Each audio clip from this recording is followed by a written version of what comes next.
கர்த்தருடைய பரிசுத்த நாமத்திற்கு மகிமை உண்டாவதாக. இந்த நாளிலும் கூட நாம் தியானத்துக்காக எடுத்துக்கொள்ளப்பட்ட வேத பகுதி உபாகமம் 20ஆம் அதிகாரம். ஆண்டவரே, இந்த வாரம் நான் பிரசங்கமன் எனக்கு வசனத்தை தர வேண்டும் என்று சொல்லி வேத புத்தகத்தை வாசிக்க ஆரம்பித்த பொழுது இந்த 20ஆம் அதிகாரம் தென்பட்டது. இதற்கு ஒப்பனையாயிருக்கிற வசனம் புதிய ஏற்பாடிலே லூக்கா 14 சொல்லப்பட்டதை ஆராய்ந்து 2க்கு ஒரு சம்பந்தம் இருப்பதாக கண்டு இந்த வசனத்தை தியானத்துக்கு எடுத்துக்கொண்டேன். அல்லேலூயா. நீ உன் சத்துருக்களுக்கு எதிராக யுத்தம் செய்ய புறப்பட்டு போகையில் குதிரைகளையும் ரதங்களையும் உன்னிலும் பெரிய கூட்டமாகிய ஜனங்களையும் கண்டால் அவர்களுக்கு பயப்படாயாக. உன்னை எகிப்து தேசத்திலிருந்து புறப்பட பண்ணின உன் தேவனாகிய கர்த்தர் உன்னோடே இருக்கிறார். அப்ப யுத்த காலம், சத்துருக்கள் சுற்றிசூழ இருந்து யுத்தம் செய்ய அவர்கள் அழைப்பு கொடுக்கும் பொழுது யுத்தம் செய்ய புறப்படுவது ஒரு இயற்கையான ஒரு காரியம். அதான் கர்த்தர் இஸ்ரேல் ஜனங்களுக்கு சொல்லுகிறார், நீ யுத்தம் செய்ய புறப்படும் போது யுத்தம் உன் வாசல் வரைக்கும் வருகிற பொழுது அந்த யுத்தத்தை தடுத்து நிறுத்தும்படி நீ பதிலுத்தம் செய்யும்படி புறப்படும் போது அவர்கள் குதிரைகளையும் அவர்கள் ரதங்களையும் ஒன்னிலும் பெரிய கூட்டமாக ஜனங்களை கண்டால் அவர்களுக்கு பயப்படாயாக. நீ பயப்படக்கூடாது. குதிரை இருக்கலாம், ரதம் இருக்கலாம், பெரிய கூட்டம் இருக்கலாம், ஆனால் நீ பயப்படக்கூடாது என்று கர்த்தர் சொல்லுகிறார். அல்லேலூயா. ஏன்னா எகிப்து தேசத்திலிருந்து புறப்பட பண்ணின உன் தேவனாகிய கர்த்தர் உன்னோடே இருக்கிறார். உன்னை எகிப்திய அடிமைத்தனத்திலிருந்து மீட்டு கொண்டு வந்த கர்த்தராகிய நான் உன்னோடு கூட இருக்கிறேன் என்று கர்த்தர் சொல்லுகிறார். அல்லேலூயா. நீங்கள் யுத்தம் செய்ய தொடங்கும் போது ஆசாரியன் சேர்ந்து வந்து ஜனங்களிடத்தில் பேசி, அப்ப யுத்தம் செய்யும் போது ஆசாரியன் வந்து ஜனங்களோட பேசணும். அப்ப ஆசாரியன் வேலை தேவாலயத்தோடு இருக்கவில்லை, தேவ ஜனங்களோடு கூட ஆசாரியன் யுத்தம் செய்ய வேண்டும். அல்லேலூயா. யுத்தத்துல வந்தா என்ன பேசணும்னா,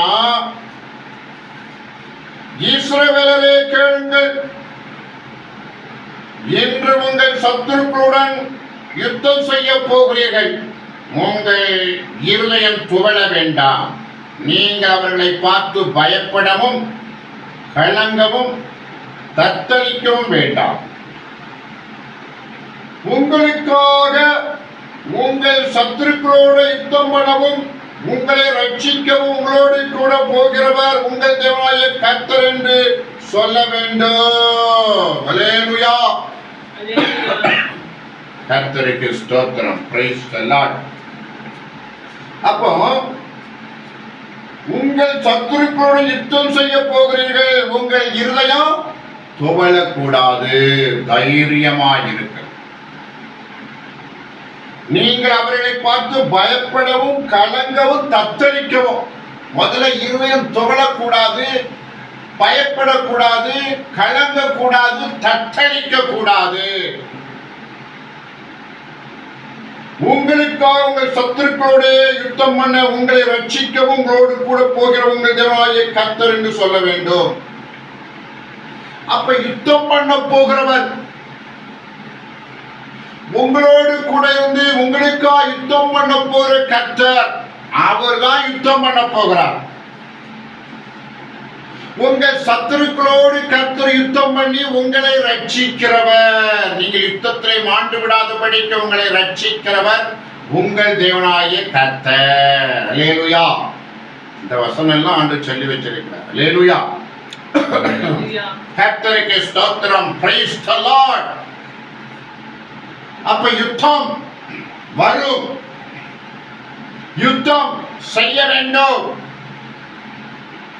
அந்த நாட்களில் உலக பிரகாரமான ஒரு யுத்தம், இப்பொழுது ஆவிக்குரிய பிரகாரமாக யுத்தம் எப்பொழுதும் நடந்து கொண்டிருக்கிறது.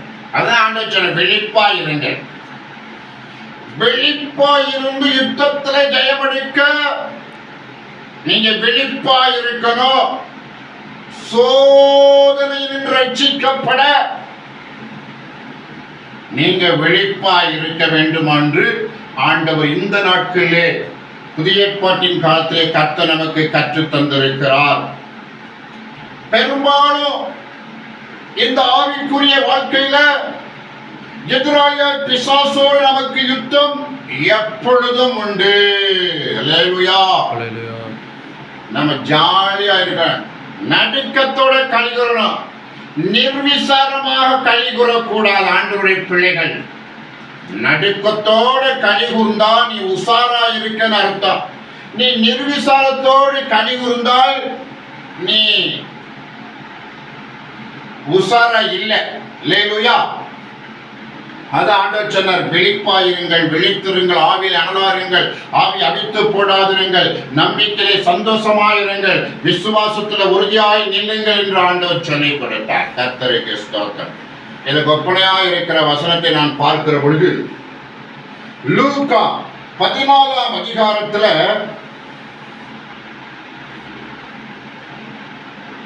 26, யாவொருவன் என்னிடத்தில் வந்து தன் தகப்பனையும் தாயையும் மனைவியையும் பிள்ளைகளையும் சகோதரையும் சகோதரிகளையும் தன் ஜீவனை வெறுக்காவிட்டால் எனக்கு சீசனாய் இருக்க மாட்டான்.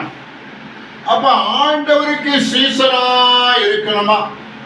இருக்கணும்னா நம்முடைய கர்த்தரும் இரட்சகருமாகிய இயேசு கிறிஸ்துவுக்கு நாம் சீசராய் இருக்க வேண்டும் என்றால் நம்முடைய உறவுகளையும் நம்மையும் வெறுக்க வேண்டும். அல்லேலூயா. கர்த்தர் கையில ஒப்பு கொடுத்துட்டு போயிட்டே இருக்கணும். அல்லேலூயா. நேசித்துட்டே இருக்கக்கூடாது. வீட்டுல எல்லாம் ஜெபம் பண்ணிட்டு வந்துருவோம், பிறகு என்ன நடக்கு, வீட்டுல ஏது நடக்கு, அவங்க எப்படி இருப்பாங்க, சேஃப்டியா இருப்பாங்களா, அசால்ட்டா இருப்பாங்களா, உதாசீனமா இருப்பாங்களா, ஏனோதானா இருப்பாங்களா, இப்படிங்கிற ஒரு எண்ணம் வீட்டை நோக்கி இழுக்கும் பொழுது கர்த்தருடைய ஊழியத்தை செய்ய முடியாது. முழுமையா கர்த்தர்ட்ட ஒப்பு கொடுத்து மறந்துடணும். ஹல்லேலூயா. அதாங்க வேதத்துல சொல்லப்பட்ட, ஜீவனை வெறுக்காவிட்டால் எனக்கு சீசனாய் இருக்க மாட்டீர்கள், தன் சிலுவையை சுமந்து கொண்டு எனக்கு பின் செல்லாதவன் எனக்கு சீசனாய் இருக்க மாட்டான். உங்களில் ஒருவன் ஒரு கோபுரத்தை கட்ட மனதாயிருந்து தன் சிலுவையை சுமந்து கொண்டு எனக்கு பின் செல்லாதவன். அப்ப பின்பற்றுகிறவன், ஆண்டவரை பின்பற்றுகிறவன், ஆண்டவரை ஃபாலோ பண்ணுகிறவன் தன் சிலுவை எடுத்து கொண்டு வர வேண்டும். உங்களுக்குரிய பிரச்சனையும் நீங்க தூக்கிட்டு வரணும். அல்லேலூயா. ஒவ்வொருவருக்கும் ஒவ்வொரு பிரச்சனை இருக்கும். பிரச்சனையை தூக்கி வீசிட்டு வந்துடக்கூடாது. ஒவ்வொரு பிரச்சனை இருக்கு. உங்களுக்கு பாரம் இருக்கு, உபத்திரம் இருக்கு, பிரச்சனை இருக்கு. நீங்கள் கணவன் மனைவி பிள்ளைகளா, இல்ல பிள்ளைகள் பெற்றோருக்கு கடன் பெற்றிருப்பார்கள், பெற்றோர்கள் பிள்ளைகளுக்கு கடன் பெற்றுவார், உறவுக்காக கடன் பெற்றிருப்பார்கள். சில கடமைகள் பூர்வீக கடமைகள் இருக்கும். அந்த கடமைகள் எல்லாவற்றையும் நீங்கள் தூக்கி சுமக்க வேண்டும். அல்லேலூயா. அதான் செல்வன். எல்லாத்தையும் உதறி தள்ளிட்டு நான் மனைவிக்கு கணவனாக இருக்க மாட்டேன், இல்ல கணவனுக்கு மனைவியாக இருக்க மாட்டேன், பிள்ளைகளுக்கு பெற்றோராக இருக்க மாட்டேன், பெற்றோருக்கு பிள்ளையா நான் இருக்க மாட்டேன் என்பதல்ல. பலமுள்ளவர்கள் இருக்கலாம், குடும்பத்தில் பலமுள்ளவர் இருக்கலாம், சோதிக்கப்பட்டு கொண்டிருக்கலாம், ஒரு விதமான பிரச்சனைகளை பின்தொடர்ந்து வரலாம். அதான் சிலுவை. அந்த சிலுவை சுமந்து விட்டே தான் ஆண்டவரை பின்பற்றணும். அல்லேலூயா. Praise the lord. கர்த்தருக்கு ஸ்தோத்திரம்.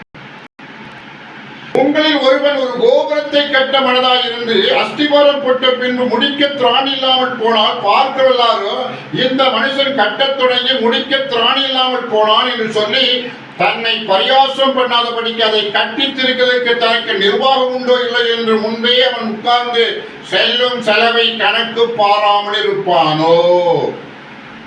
ஒரு கோபுரம் கட்டுறாங்க, அஸ்திபாரம் போட்டாச்சு, ஆனா முடிக்க முடியல. கர்நாடக ஒரு ஊழியர் சொன்னாரு, ஒரு விசுவாசி அஸ்திபாரம் போட்டு 10 வருஷமா கட்டி கடைசியில் பிரதிஷ்டை பண்ணாங்க, கர்த்தருக்கு ஸ்தோத்திரம் என்று சொன்னதாக ஒரு ஊழியர் ஒரு மெசேஜ்ல கேட்டேன். அல்லேலூயா.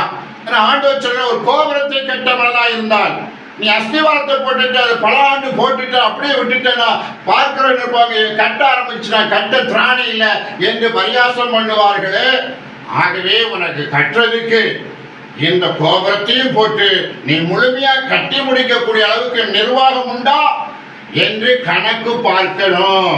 எங்க இருந்தெல்லாம் நமக்கு உதவிகள் வர வேண்டி இருக்கிறது, எவ்வளவு உதவிகள் வரும், நாம எப்படி அதை கட்டி முடிக்கணும் என்று ஒரு திட்டமிட்டு கட்டுகிறவர்கள் சீக்கிரமாய் கட்டிடுவாங்க.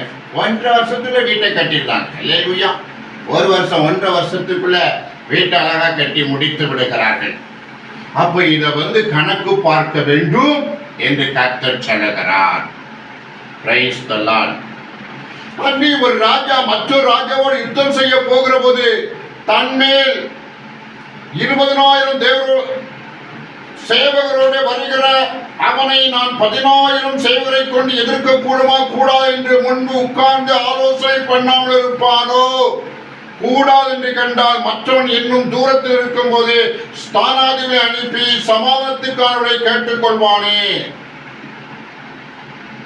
அல்லேலூயா. Praise the Lord. 2 ராஜாக்கள் சண்டையிலே நிற்கிறார்கள். சண்டை போட வேண்டும். ஒருத்தன் 20,000 சேவகர் சோல்ஜர்ஸ் வச்சிருக்கிறான். இன்னொரு ராஜா 16,000 தான் வச்சிருக்கிறார். அப்ப 4,000 டிஃபரன்ஸ் இருக்கு. நாம யுத்தத்துக்கு போல ஜெயிக்க முடியுமா என்று இருந்து கணக்கு பார்ப்பார்கள். ஓரளவுக்கு சோல்ஜர்ஸ் உடைய அந்த நம்பர்ஸ் நெருக்கமா இருந்தாலும் சண்டை துடைஞ்சு போடுவாங்க, எப்படி ஜெயிச்சிடலான்னு. ஏன்னா அவங்க சமாதானத்தை கேட்கும் போது அவர்கள் சில நன்கொடைகளை கேட்பார்கள், இல்ல ஒரு சிற்றரசனாய் மாற்றி விடுவார்கள், இல்ல இப்படிப்பட்ட சூழ்நிலை இருக்கு. ஒருவேளை ஜீவன் தான் பெருசு. சோ ஒருவேளை கணக்கு பார்த்து அங்கே சமாதானம் கேட்டு, நான் சமாதானம் பண்றேன், நீங்க என்ன கேட்க விரும்புறீங்க என்று சொல்லி சமாதானத்துக்காக யோசிக்கணும், உட்கார்ந்து யோசிக்கணும். ஏனோ தாரணம் போய் சண்டை போட்டு தோத்துட்டு வந்துடக்கூடாது. ஏனோ தாரணம் கட்ட ஆரம்பிச்சு கட்டதை விட்டுறக்கூடாது. அப்போ ஆண்டவர் இங்கே சொல்லுகிறார், அப்படியே உங்கள் எவனாயும் தனக்கு உண்டானதெல்லாம் வெறுத்து விடாவிட்டால் அவன் எனக்கு சீசனாய் இருக்க மாட்டான். உங்களுக்குள்ளதெல்லாம் நீங்க வெறுத்துடணும். ஆண்டவரை பின்பற்றி வருகிற நீங்க உங்களுக்குள்ளதெல்லாம் வெறுத்து விட வேண்டும். அதான் யுத்தத்துல ஜெயம் எடுக்க ஒரு வழி. அல்லேலூயா. உங்களுக்குள்ளதெல்லாம் நீங்க வெறுத்து விடாவிட்டால் ஆண்டவருக்கு சீசனா இருக்க முடியாது. முதல்ல ஆண்டவருக்கு சீசனா மாறணும்னா உட்கார்ந்து கணக்கு பாருங்க. ஆண்டவர் இப்படி எல்லாம் சொல்லி இருக்கிறாரு, நம்மளால முடியுமா முடியாதா அல்லேலூயா என்று பார்த்து நம்ம விரும்புகிற, லைக் பண்ணுகிற, நாம நேசிக்கிற எல்லாவற்றையும் வெறுத்து விட வேண்டும். அப்ப மனைவி பிள்ளைகள் எல்லாமே இருப்பார்கள், ஆனா அவர்களை ஊழியத்தின் பால் ஆண்டவருக்காக வெறுத்து விட வேண்டும் என்று கர்த்தர் சொல்லுகிறார். அல்லேலூயா. எல்லாம் கடமை செய்ய, எல்லாமே ஆண்டவர் உதவி செய்வார், ஆசீர்வதிப்பார், எல்லாம் நிறைவா இருக்கும், எல்லாம் இருக்கும். ஆனா ஊழியத்துக்கு வரும் பொழுது கர்த்தருக்கு மாத்திரம் நின்று யுத்தம் பண்ண வேண்டும். கர்த்தர் அதை மெச்சி நமக்குள்ளதை பாதுகாப்பது அவர் இஷ்டம். அதை சொல்லலைங்க. கர்த்தருக்காக நமக்குள்ள எல்லாவற்றையும் வெறுத்து வந்து விட்டால் கர்த்தருக்கு சீசனா இருக்க முடியும். ஆனா கர்த்தர் என்னெல்லாம் ஆசீர்வாதத்தை கொடுக்கிறார் என்பதை இங்க வேதம் சொல்ல, ஆண்டவர் சொல்லல. அதெல்லாம் உண்டு, அதெல்லாம் இருக்கு ஒரு பக்கம். ஆனால் இப்பொழுது ஊழியத்துக்கு தடை வராதபடிக்கு நாம் ஆக்ரோஷமாய் சென்று சுவிசேஷம் அறிவித்து சாத்தானை கட்டி அவனை அப்புறப்படுத்தவோ தேவசூதனு ஜெபிக்கவோ செயல்படவோ வேண்டும். அல்லேலூயா. அப்ப பழைய ஏற்பாட்டு யுத்தத்துல, மாம்சத்தின்படி நடக்கிற யுத்தத்துல ஆண்டவர் கூட இருந்து யுத்தர ஜெயம் எடுத்தவர்களை ரட்சிப்பார் என்பது விசுவாசம். இங்கேயும் கர்த்தருக்காக எல்லாவற்றையும் வெறுத்து விட்டு ஆண்டவருக்கு பின் சென்று ஆவிக்குரிய யுத்தம் செய்ய வேண்டும். அது எல்லாரையும் நேசிச்சா செய்ய முடியாது. நம்ம இருதயத்தை வேற எங்கேயாவது வச்சுட்டு வந்தோம்னா செய்ய முடியாது. இயேசுவின் மேல் நம்ம இருதயம் வச்சா அவர் ஊழியத்தை முழுமையாக நிறைவேற்றலாம். அவர் வாழக்கூடிய ஆலோசனையை பிற்பாடு தந்து கொண்டே இருப்பார். அல்லேலூயா. ஆலோசனை கர்த்தர் தாம் இந்த வசனத்தை ஆசீர்வதித்து பலன் தருவாராக. ஆமென், ஆமென்.